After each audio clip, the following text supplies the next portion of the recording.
Welcome to the French Chef. I'm Julia Child.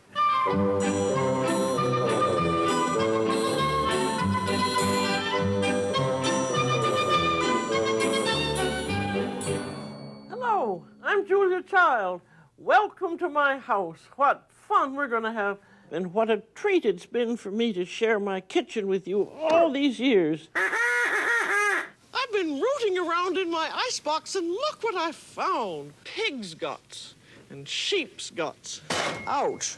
When you go back and look at historically when she started in the early 60s, an exotic meal for America at that time was hamburger helper. I think a lot of us get into a terrible meat rut. It's always steaks, chops, saddle of lamb, beef Wellington, or hamburgers. Well, here's a little change of pace with sweetbreads and brains. She wanted people to love food, to have pleasure in eating. And fortunately, she has this great sense of humor. When you flip anything, you just have to have the courage of your convictions, particularly if it's sort of a loose mass like this. Well, that didn't go very well. See, when I flipped it, I didn't have the courage to do it the way I should have. But you can always pick it up, and if you're alone in the kitchen, always going to see. Of course, the memorable moments are always when she kind of makes a faux pas or a little error in the recipe, and, you know, it's no big deal. It will be usable, but it's not going to be one of our better examples of crepes. So I think I'll take it out and say goodbye. But she made you feel okay because the first crepe never works. And you know what? I always throw the first crepe away, or I eat it.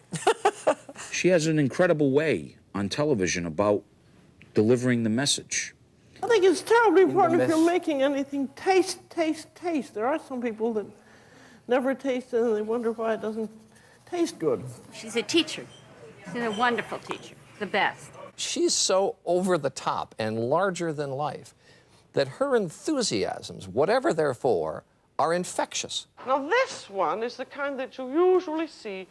I found this in my favorite hardware store, and I've seen it in department stores, and look at it. Look at the two of them together. I mean, this is just ridiculous. This is a toy. It's not a tool, and nobody ought to use it. Julia doesn't mince words, as everybody that knows her understands. You don't need recipes, because what you have the principles of the cooking, and if anyone is so stupid, they can't do something like this without a recipe, they're never going to be able to cook at all. I don't think there's any difference between the real Julia and the television persona.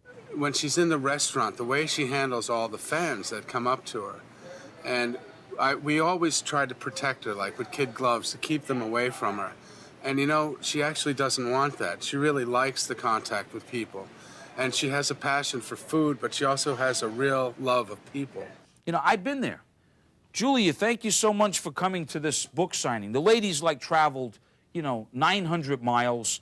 She didn't eat breakfast. She's been on 3 morning shows. And then she'll turn around and look at the lady and smile and say, I'm honored to be here. Thank you for having me. Julia is a role model for so many people, has been my role model indeed. I don't think I'd be standing here in this television studio if it hadn't been for Julia Child. One of my college roommates moved to Cambridge after we graduated from Princeton, and he was a teaching assistant getting his PhD, living with his wife in a 4th-floor walk-up in Cambridge.